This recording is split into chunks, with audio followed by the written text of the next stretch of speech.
if you kind of go back and look at the weekly chart, which is what I actually do, I do that all the time. I look at weekly charts for any setup first, kind of give me a little bit of confidence that something could work or maybe it doesn't work. And so materials, if you kind of look back at it, obviously had a nice little pullback here, but it was hitting the 200-week moving average.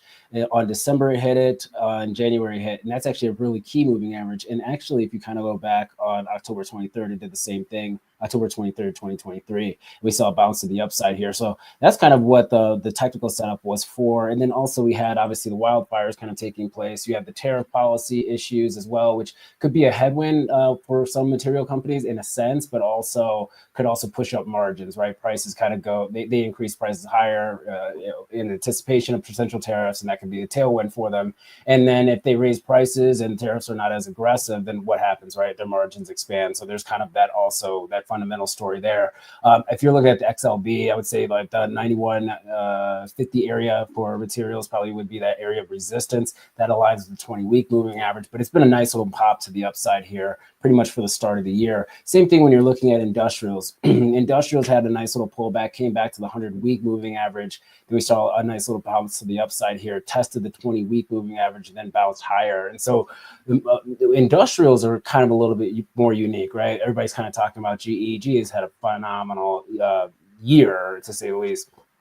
But from the industrial side of the equation, if you don't see aggressive tariff policies in certain markets like China, they're going to be a direct beneficiary of that. And then also, if the tariff policy is not as aggressive, we may see the dollar actually move to the downside. A lower dollar should theoretically increase export demand, which would be a direct benefit.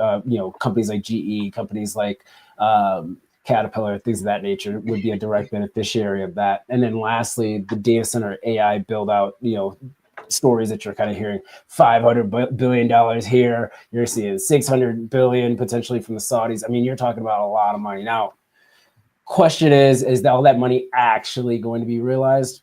At the end of the day, market really doesn't care. They care about the headline right now. Who's going to follow up 2 years, 3 years from now? So if you're going to build out that infrastructure, what are you going to need? You're going to need industrials. You're going to need materials for that. So I think there's a little bit of a secular trend and kind of a narrative that's building for those two industries. But I also believe too, kind of when you're looking at the performance of the S&P 500, we've obviously had this breakout to the upside here. The technicals kind of aligned, the MACD crosses aligned up. You saw that follow through here. And so you kind of look at each and every sector and say, okay, where can we continue to see a run to the upside?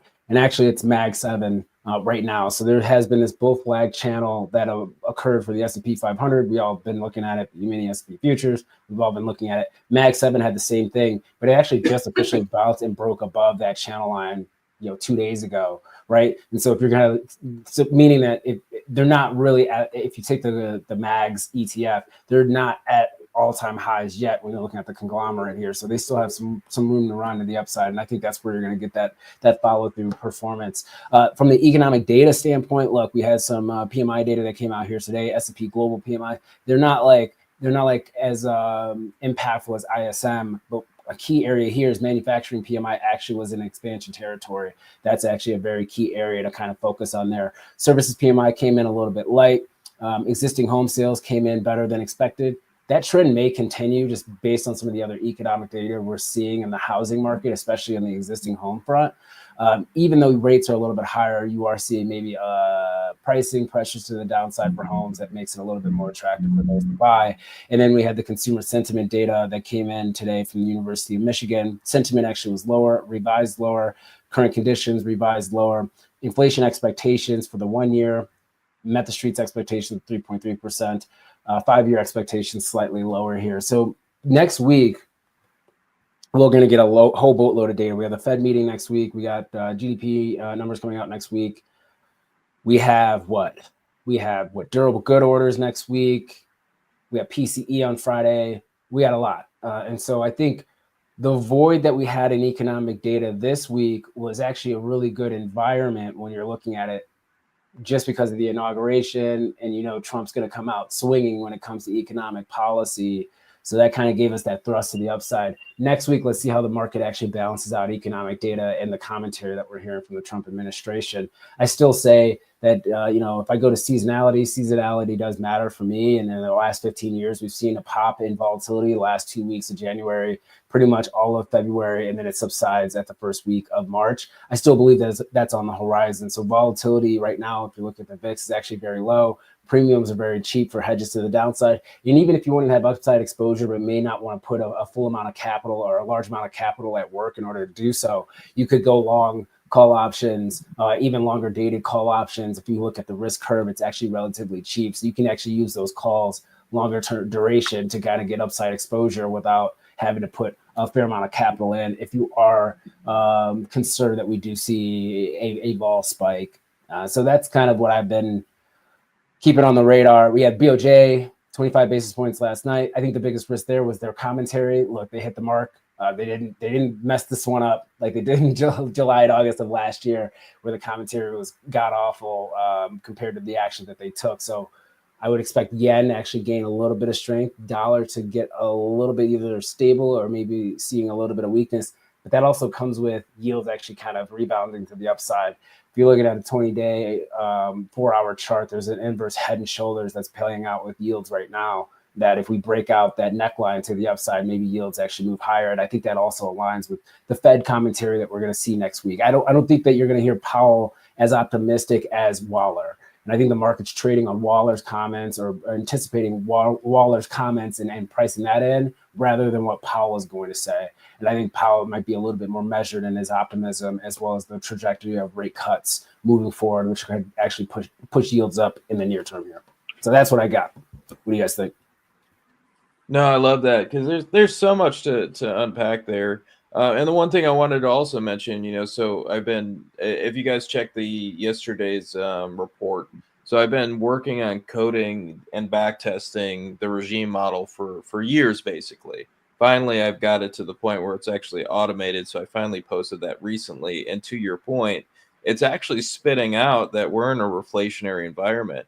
As growth continued to slow down over and over again, we're kind of looking at a situation of going into a more of a stagflationary environment. But now in the last 6 weeks, we've kind of seen that reflation theme kind of pick back up again. Something you and I talked about over a year ago now continues to kind of be a trend that's emerging. It hasn't really completely taken hold, but it continues to emerge over and over again. So I find that very fascinating that you mentioned all that. Gishap, do you have anything to add to that? So I found one point that Kevin said very interesting, which is talking about the AI capex, that you can just throw around numbers like 500 billion, 600 billion, and it doesn't matter if they don't materialize because who's going to fact check it. So if you go back to the dot-com bubble era, there were actually clear rules in place where the SEC would prosecute software companies for announcing vaporware.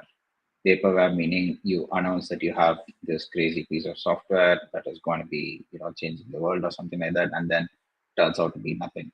So a company which used to put out announcements like that used to get prosecuted. So it was a criminal act. And now we have come to the point where you can just throw around numbers with Elon Musk saying that Sam Altman does not have that money. It's out in the open. And you can still make such statements and get away with it because no one is looking. And I think that's something that speaks to the level of incompetence at the SEC.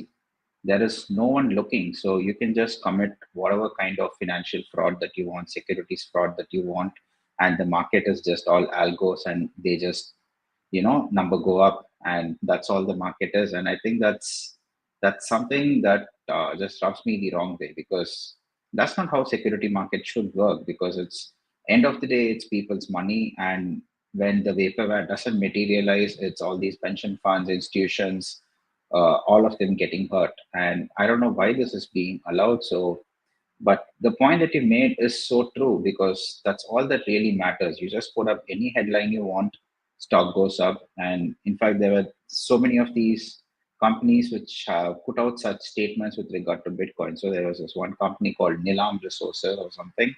They said they had like $1 million or $2 million worth of, or billion, I think, and the market cap was like 1 million, and the stock shot up like 10x in a day and then crashed. It's like outright pump and down, and nothing happened. No one got prosecuted. Absolutely nothing happened, which just tells all these criminals that they can just play fast and loose with the rules, which is a really bad image for the capital markets. The one thing that happened post .com was Arthur Anderson was killed, and it was killed for a reason because, and of course, Henry Blodgett and all those so-called Wall Street analysts, even they had their careers ruined, and that's because the aftermath of a bubble like this ruins a lot of lives. And I think that's something everyone is missing because everyone just thinks that as long as we participate in this bubble, as long as everyone is committing fraud and we are all profiting from it, it's fine. But someday someone's going to get hurt, and then all of this will come back and bite the people who make such statements. So I think we have to be very cautious about just trading the news like this Good, because Kashaf. there is, yeah. Yeah, Kashaf, let me push back on that. I'm with you. Does it make it a little bit different? Because the environment, you got to trade the environment that you have. And I trust me, I've hated trading this environment for the last 2 years, honestly, right? Like it's a cool trend market, but like, in my opinion, there are certain writings on the wall that no one's taking seriously that they probably should. And maybe one day that does actually happen and you do see that, some cracks in this market. Hasn't happened yet. But my question to you, does it make a difference when the president of the United States is sitting right next to you? Like, he's not going to also take that L. Let's say if it's not correct.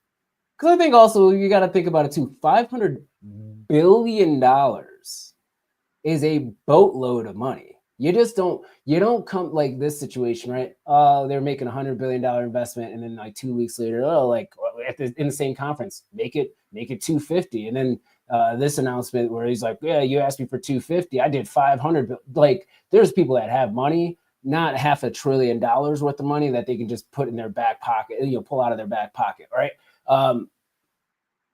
Knowing though that the president of the United States is sitting right next to you, kind of also gives the signal that it is acceptable for now.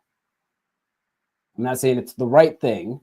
I think you're saying it's not the right thing. I think I'm right there with you, but it seems like there may not be an accountability measure, right? Time goes on, so that people forget, and I kind of go back and say, I bring up this grain deal a lot, and everybody that I talk about, a lot of the people that I talk to on a daily basis or I speak to, they're trying to learn about equities, right? Even though I love commodities 8,000 times more than trading equities, hands down.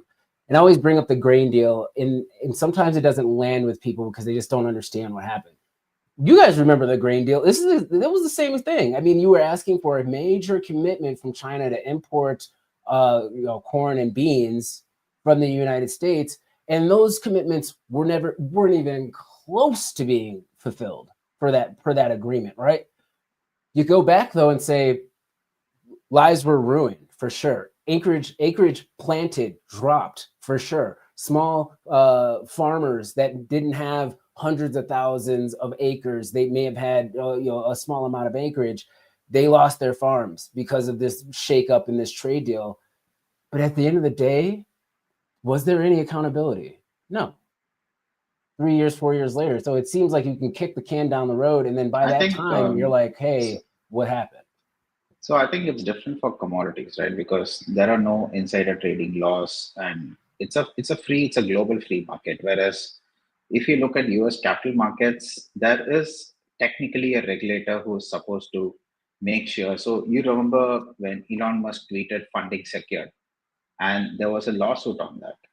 And when Elon Musk tried to back out of buying Twitter, there was a lawsuit on that. So you had these situations where the system worked, and that is what gave people the confidence to invest confidently in US stocks. Now, you're absolutely right. When you have a president launching meme coins 2 3 days before inauguration, and SoftBank just comes out and says all these ridiculous numbers and no one corrects them, that kind of does tell you that yes, there'll probably be no accountability. But if you look at what that means for the long term, it means stay the hell away from tech. Because when this implodes, it's going to be so rapid that you're just not going to have time to get out. And when there are opportunities in commodities, opportunities in places where there is no such fraud, why bother chasing the same thing that everyone is chasing on the back of news that you know for sure to be wrong? Let me get into this a little bit, just because this is and Kashap and I have these debates all the time on this, because it's so it's, we could say this, the whole bubble, once again, like, if we're talking about this and it's been a bubble for a long time, we could say this same thing 10 years ago, 5 years ago, 2 years ago, like, it's the same conversation, because yes, who knows? Like, I don't, and I'm not a person who goes and digs as deep as you do. So you know a lot more than me on the individual names. Me just looking at the sectors, like, it's one of those things where I completely agree with you. The problem is, how do we trade it then? Do you just say, hey, for the last 2 years, you should have just stayed out of tech because there was a possibility of this happening? And we could say that, sure, and some people could do that. But at the same time, you've made a lot of money in tech, and really, I think it all comes into the, how are you going to trade it? If you're a person, you're putting your retirement away, would I say, and this is a thing that we should talk about, there's different time frames. So, a day trader, does this matter to you at all? No. For a swing trader, you're in the market for a week to a couple months, does it matter to you? Not really. Position trader like myself, a little bit more long term, 6 months to a year, stop losses and futures where it's very liquid to get in and out, not really. But if we're talking about people investing in their retirement accounts, this might be something that's very interesting, because maybe, and this is a good question I'll pass to you guys. If you today had money to put into a retirement account, this was a fixed account, you can't get it in or out, you're basically buying the S&P 500, would you wait on it, or would you do it today? And this is a question I get all the time from people. You gotta buy. You gotta buy. Hey, long term, your long term time frame, you have to buy. 30 years, let's say 30 years. You have to buy. Now, if you wanted to get a little bit more tactical with it, and you had the concerns that Kashap has, because I think that you are both right. I'm of the mind that, hey, you got to trade the trend until the trend fades, and unfortunately, you got to get your hands dirty. I think that's actually the best way to put it. That's actually sometimes perfect. You have to you got to get your hands dirty. I feel icky buying something that's trading at a 50, 60 multiple when it shouldn't be there. Yeah. It's very tough, but it's kind of like, you got to be the first one to get in and the first one to get out, and risk management's key. But if you had to have, we're talking about people, no risk management, just nothing. Like, that's a great, perfect point for people like us. But I mean, I still think that you look. And there's, everybody's going to be different, right? So let's say that you were concerned about the next year or 2 years, and the next 6 months or what have you, right? And you still had a retirement account, because you still rebalance retirement accounts. You don't buy something and hold it for 30 years. And no one should be doing that, honestly. If you were a little bit concerned, I would look at it. I would look at total return funds. They don't sound sexy, and they're not, but you get the income stream from the dividends that are held under there, or if you have any type of covered call strategy that's in there, you're not going to get as much of the beta, but you do get some form of upside exposure. And if we do see a rapid decline in tech or communication services, and that leads to some type of economic pullback, you go back to the defensives in the market, right? If you needed to have exposure. And so if you didn't want to be that risk averse, you look at total return funds, and then you can also just diversify and get into Qs and things of that nature. The reason why it's hard is because this is a secular trend, and what does that mean? That means that there's something that's actually transformational in an industry that we have never seen before.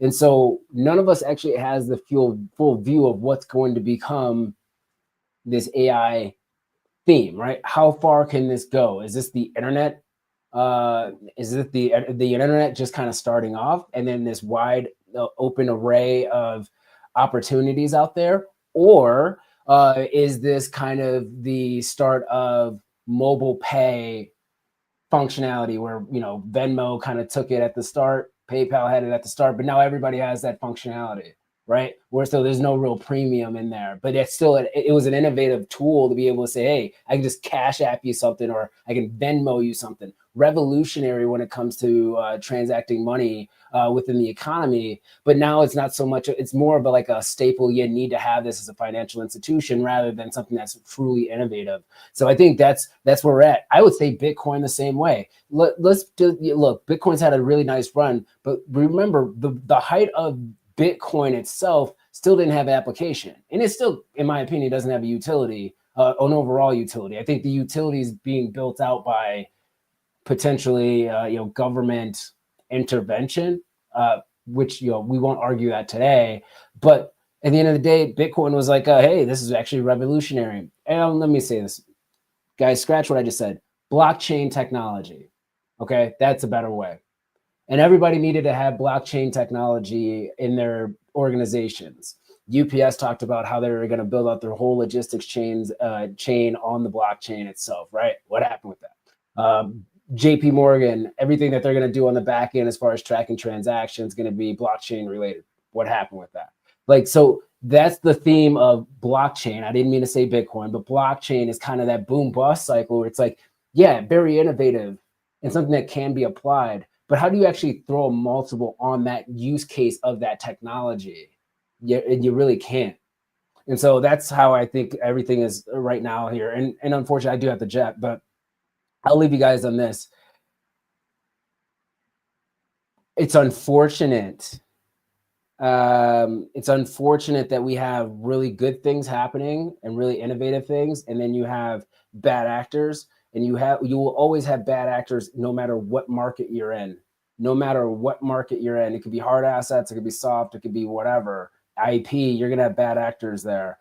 But if you kind of go back and you trust the larger companies, if you trust them that they're going to do the right things, over time, it seems like they have been able to pay off. You've got the one-offs, the Enrons of the world that'll scam you out, the Nikolas of the world, that fake driving functionality and all this stuff. You're going to have those one-offs. But I think if you kind of look at the broad-based trend, you got to go with the trend until it breaks.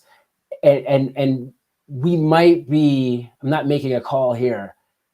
It seems like the actions that are taking place, I'm going to set Kashop off real quick here. The actions that you are seeing recently, no, I'm not, symbolizes that we might be near an event that Kashop is talking about.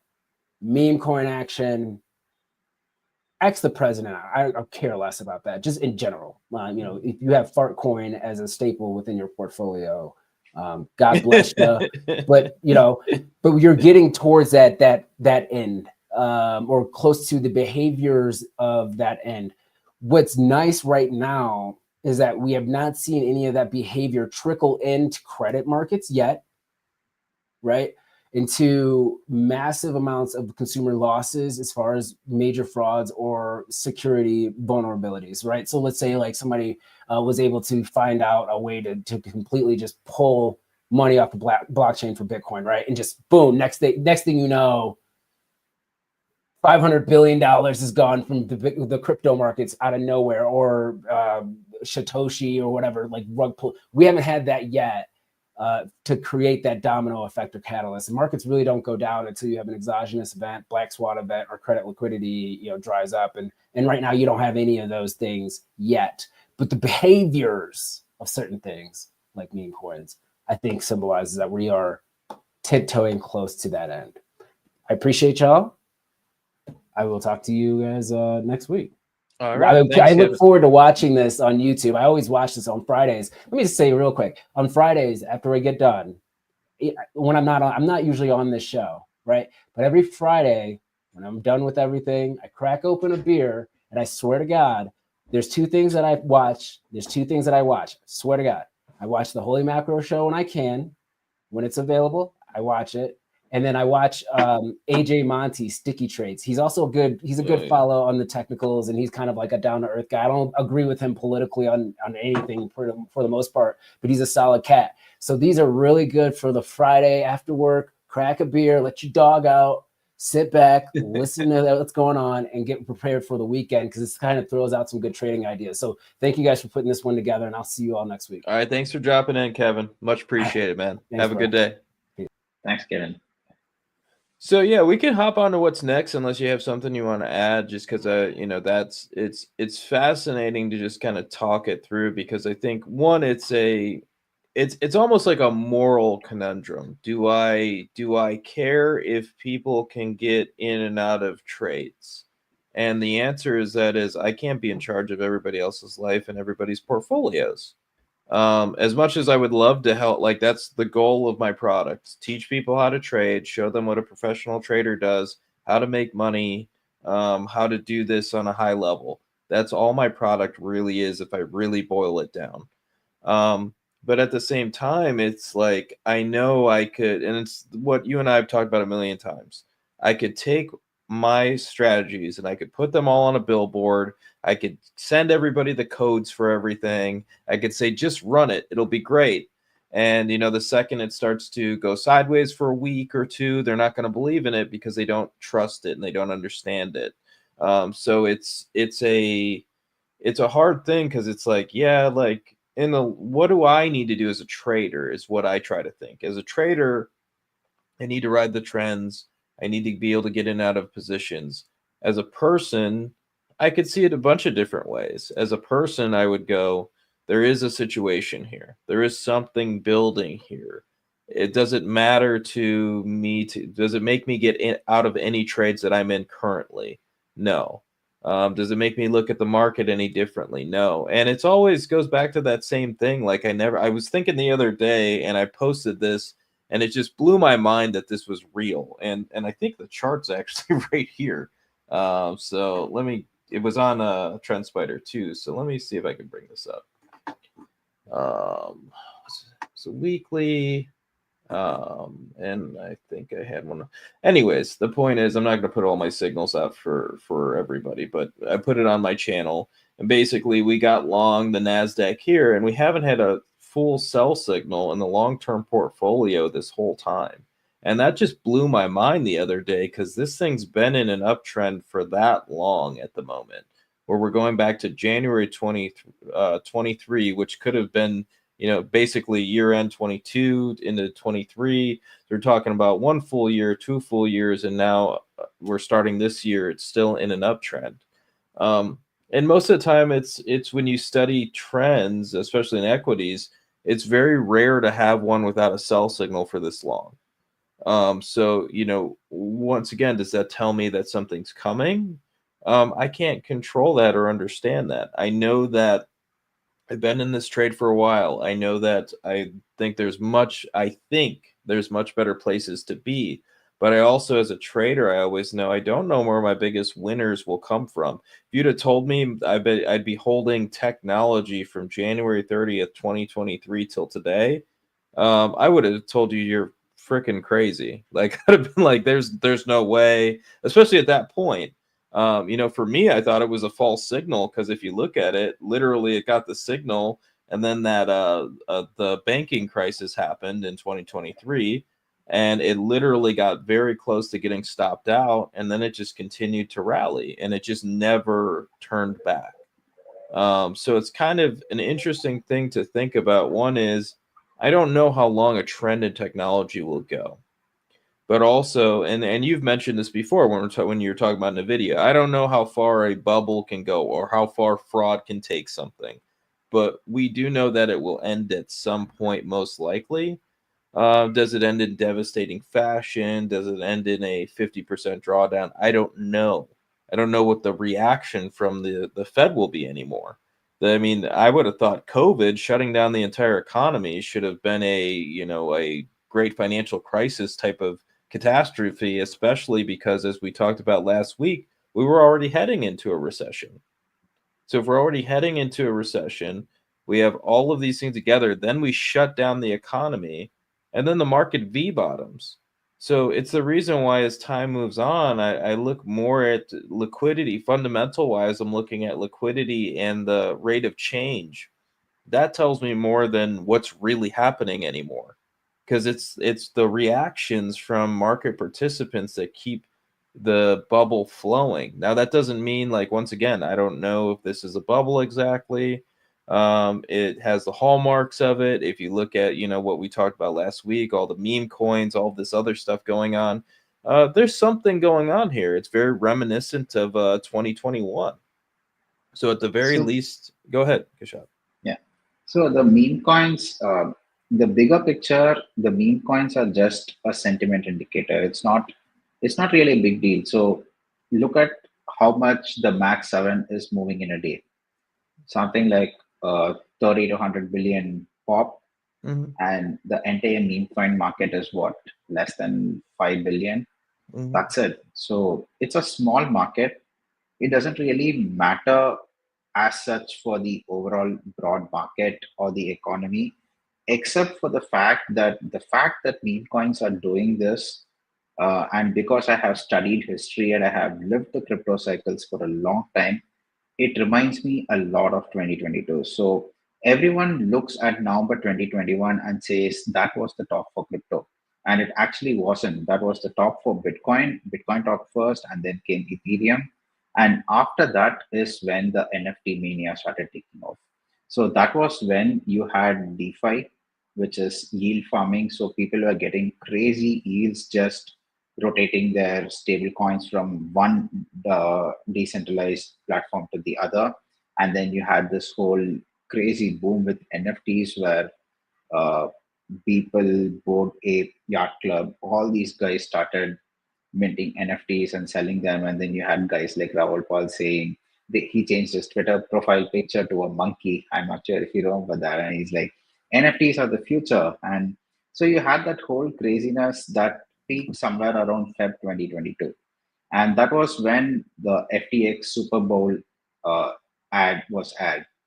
And that was truly crazy. So you had all these big celebrities like Tom Brady endorsing FTX, and that was actually the top.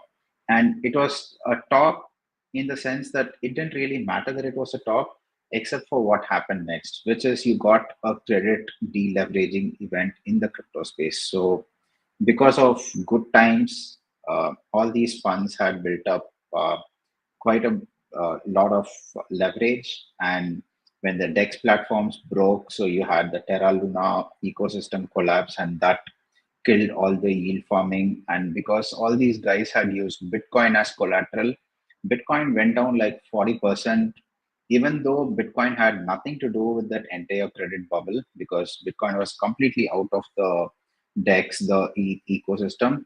Bitcoin went down 40% simply because it was used as collateral. And in a crisis situation, the best collateral is the one that gets liquidated. So you had those kind of events happening then, and that was why all these meme coins and speculations mattered. And coming back to markets, if you look at interactive brokers, so they announced their results, I think, start of this week, and they said that they had never seen so much in margin loans ever in the entire history. So margin loans hit a record high. Now you have a situation like this, and if you understand what happened in 2022, you can just draw the parallels and see when something breaks, is going to break big. Now you trade the futures and you trade the broad indices and not the individual stocks, and you have plenty of liquidity to get in and out. Plus, of course, you are always in the market. But when I talk to family officers and HNIs here, we talk about individual stocks. We talk about long-term trends, because these are not guys who want to be in the market trading every day. In fact, I get asked, why do I trade? Because my ideas are kind of more long-term. So these are not guys who want to trade every day. And so when I talk to them, these are the parallels that I want to draw.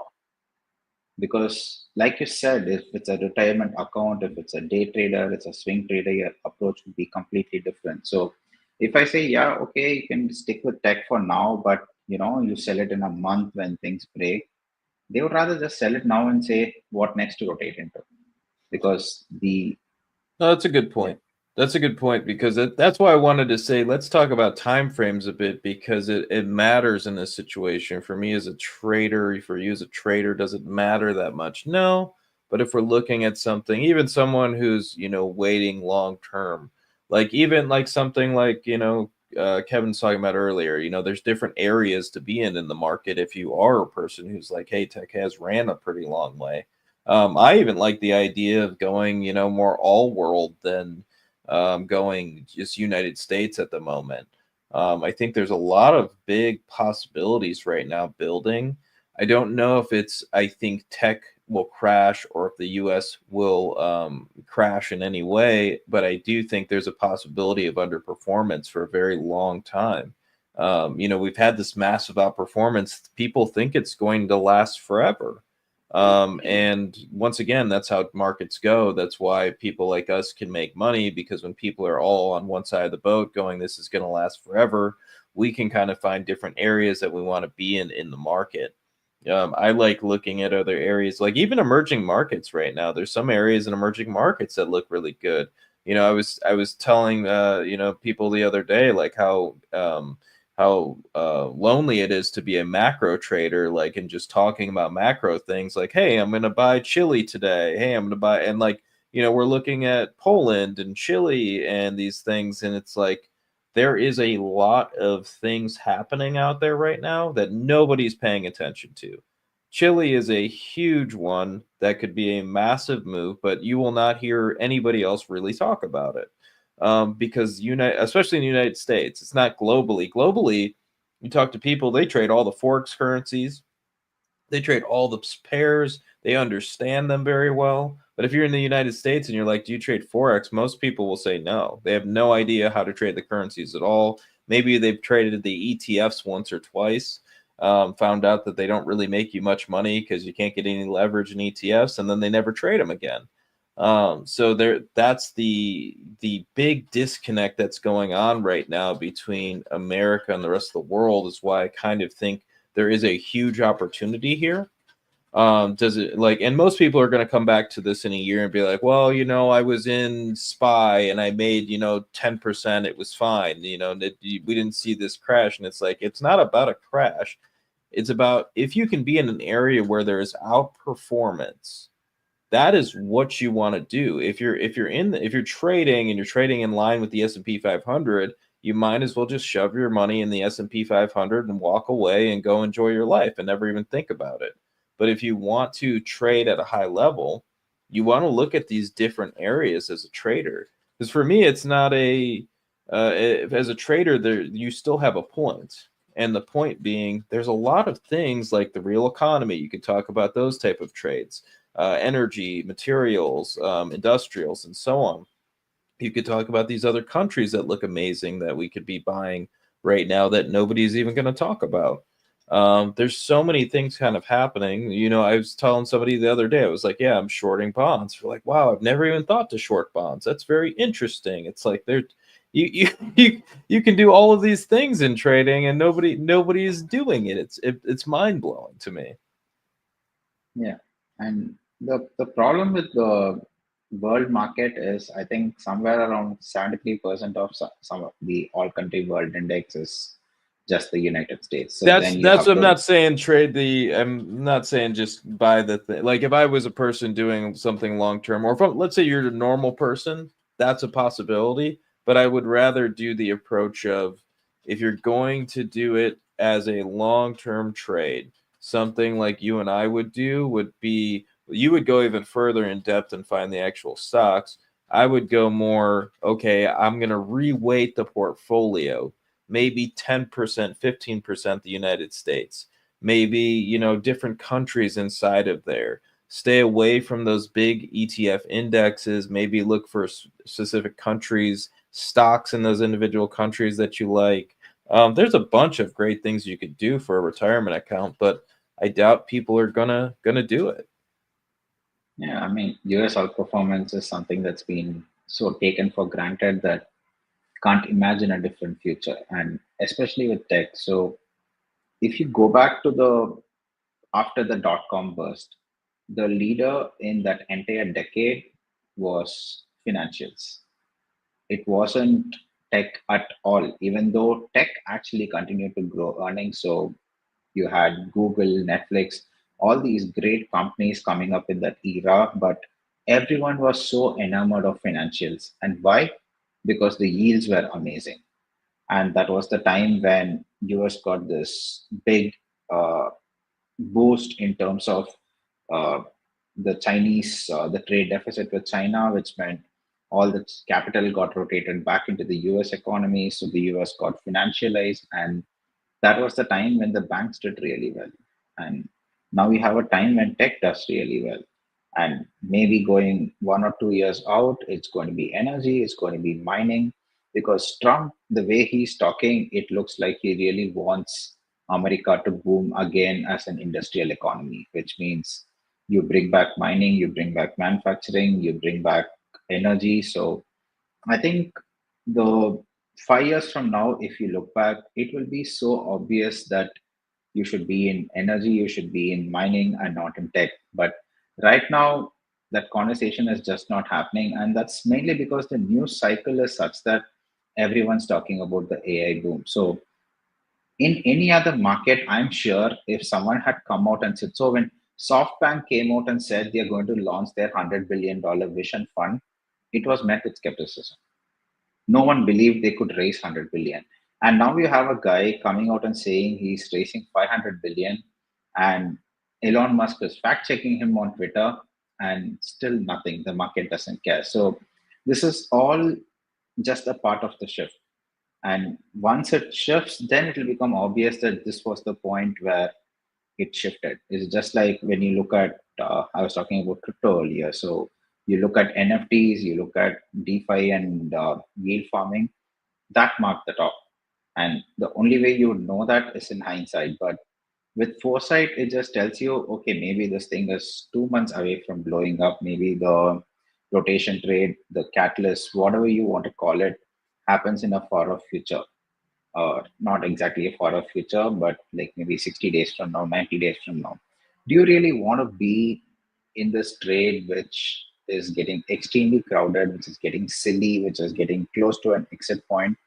Or do you want to say, go where no one is looking right now? So, for instance, 2014, everyone was buying Chinese equities because the big news back then was Morgan Stanley was going to add China to their MSCI index, and that was going to bring in a lot of passive buying. And then you had all these tech IPOs, follow on IPOs, and the big wave of Chinese companies listing on the NASDAQ, and everyone was chasing China.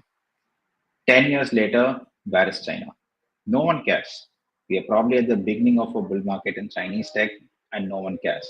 And that's because everyone is just focused on the AI narrative, the US tech narrative. So if you just zoom out and forget about the rest of this trade, you can find so many opportunities in places where no one is looking, which means you can buy it and just forget about it because you don't have to trade it.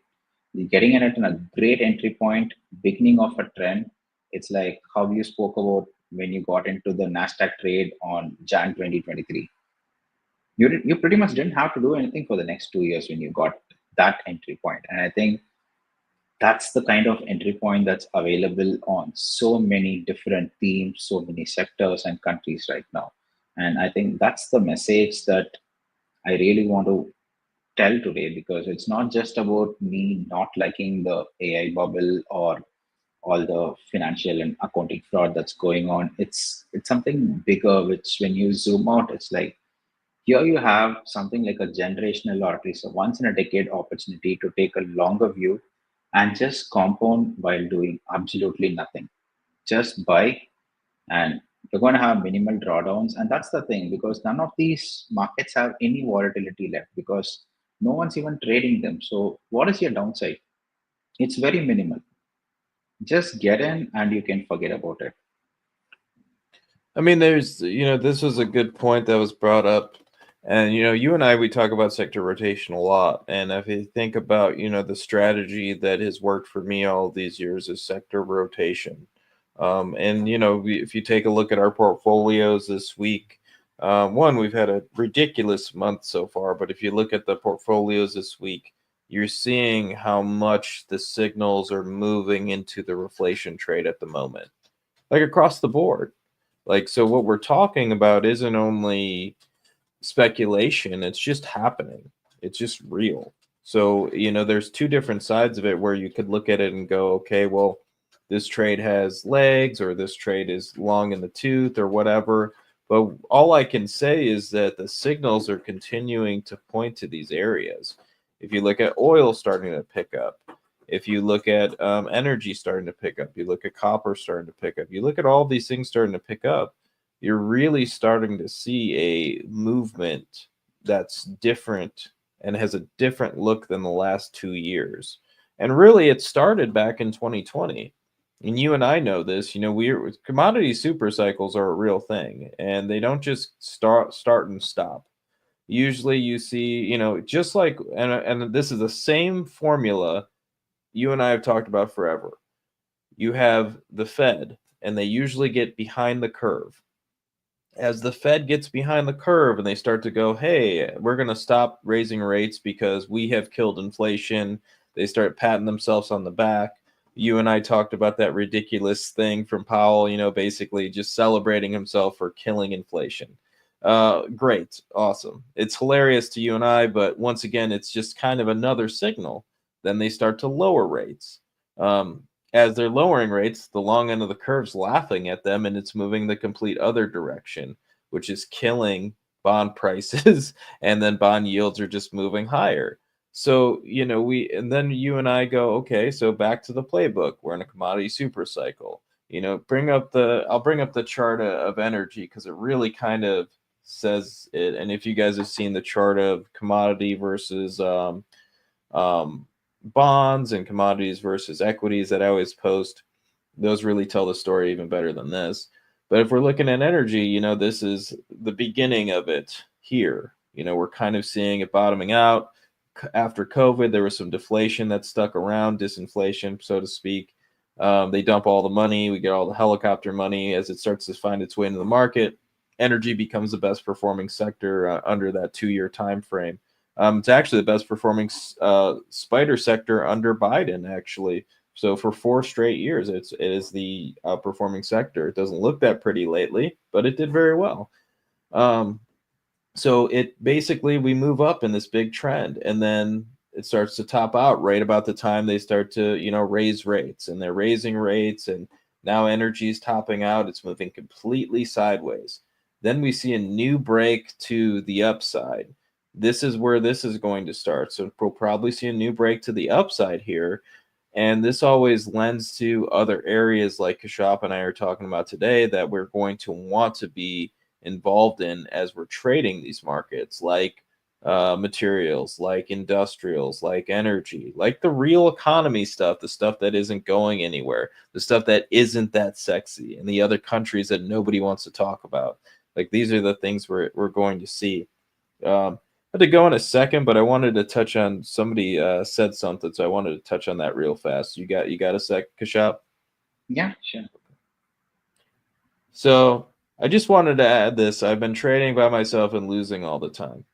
And so I wanted to just talk about this for a second because this is important, and I'm glad that was brought up because I think that happens to everybody when they first start trading. You start trade, and it's, if you want to admit it, there's people out there that don't admit it. They start trading and they're telling everybody how great they are at trading, and really the truth is everybody starts trading and they lose money. I've been trading for a long time. When I first started trading, I lost everything a couple times. That's how it goes. And so that's normal. There's not one professional trader I know who doesn't have a story of blowing up or losing a ridiculous amount of money or something like that. So I think one thing, I just want to say is, one, find a group of people that you're comfortable with sharing your strategies with, people that you could go, hey, I messed this up today. Hey, I did this wrong. Find somebody that shows you how they're trading so you can emulate their trading. That's also important. And I think a thing that a lot of people don't think about, because you want to just find things that are fun to click on. Kashop and I are both people that you can see our portfolios. If you're our subscribers, you see our portfolios, you see what we're doing. Those things are really important. If you can't see what somebody's doing, and you like they're not really trading, then that's not something. Like, you want to see the positions, you want to see if they're long, short, and most of all, you want to understand their discipline. Like, do they have a disciplined approach? Do they continue with that same approach over time? Do they change their approach constantly? People who change their approach constantly, they're the people who lose money. It's the reason why Kashop and I could trade totally different ways and both make money. So it doesn't matter like what your strategy, what your style exactly is. It matters that you have the discipline to stick to it, do it well, use it during bad times, good times, and understand that you back tested this and look backwards and understand that it makes money going forwards. But I think most importantly, what I'm saying here is try to find a community of people. I don't care who it is, traders that are learning how to trade, that you can talk to, that you can share ideas with, and be very open. I think the best thing I ever did when I started trading was just having an open portfolio with a friend, sending, hey, here's my positions, here's my trades, here's my returns, this is what I'm doing wrong, this is what I'm doing right. And the more I was doing that, the better off, like, you feel open about it. You don't want to, like, and especially trading professionally. When I started trading professionally, now it's like everybody sees everything I do. And so now when everybody sees everything you do as a professional trader, you have to really be disciplined in your approach. You have to not just hang on to positions that should be out of because you're running a system. You have to do things at a very different level. So I say, be very open with your portfolio. Be very open about losing money. Don't be afraid to say I lost money. You have to be comfortable with that. Trading is a game of losing, just because of the way the probabilities work out. You have to be comfortable with losing, so you can maximize your returns, meaning take small losses, not big losses. Big losses are bad and catastrophic. Don't do that. Small losses where you can take a small loss so you can take the next trade, that's important. So that's mainly what I wanted to say. I wanted to bring that up because, I've been there. I think every trader's been there. And so I'm glad you said something. Please come back. Kashop, do you have anything to answer or to add to that? Yeah. So I'll just add a couple of things there. And I totally feel you because I have been in that exact same situation. I started out as an analyst and I didn't know what the hell I was doing when I started to actually trade a portfolio. And my first article on my newsletter talks about all my blowups. So what changed for me was reading Alexander Elder's Trading for a Living. When I read that, I confronted the fact that I really was powerless over my trading addiction, which was what it was then, because I was just doing random things because I thought I was smarter than the market. And I was smarter than the market as an analyst, which was why I made good money as an analyst. But when I got the thinking over to trading, it did not work at all. So the first thing reading that book taught me is the market always knows best. You have to be humble. And the second thing that I did to change my habits was read all of Van K. Tharp's books. So it's all about psychology, it's all about risk management. It's nothing to do with how do you pick stocks, how do you make 100 baggers, none of that. It's all about how do you work on yourself so that you become a better trader. So once I put all of this together is when the mistakes reduced. And that is the point at which I started making money because everyone can actually pick good stocks. It's not that hard. What is difficult is being disciplined, managing your risk, position sizing, not getting emotional over or hung up on one or two trades, and all the other psychological factors that go into it. So, if you're a losing trader, I think it's important to work on the psychology first and then maybe listen to other traders. So, go to top traders, unplug, go download all the podcasts, listen to them.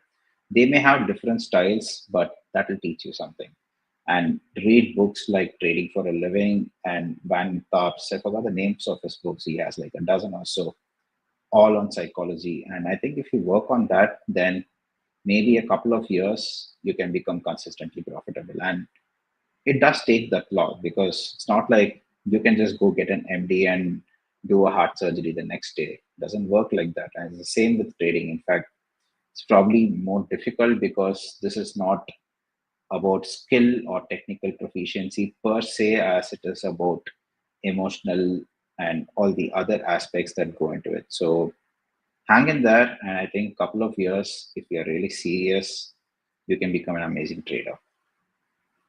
Yes, absolutely. And the one thing I wanted to add before we go, have you read is it The House of Money, the one with all Inside the the House of interviews Money. and Yeah, yeah, with Jim Leitner, right? yeah. I just went over that interview again, and man, there was a really good point in there where he talked about, I'm always ignorant.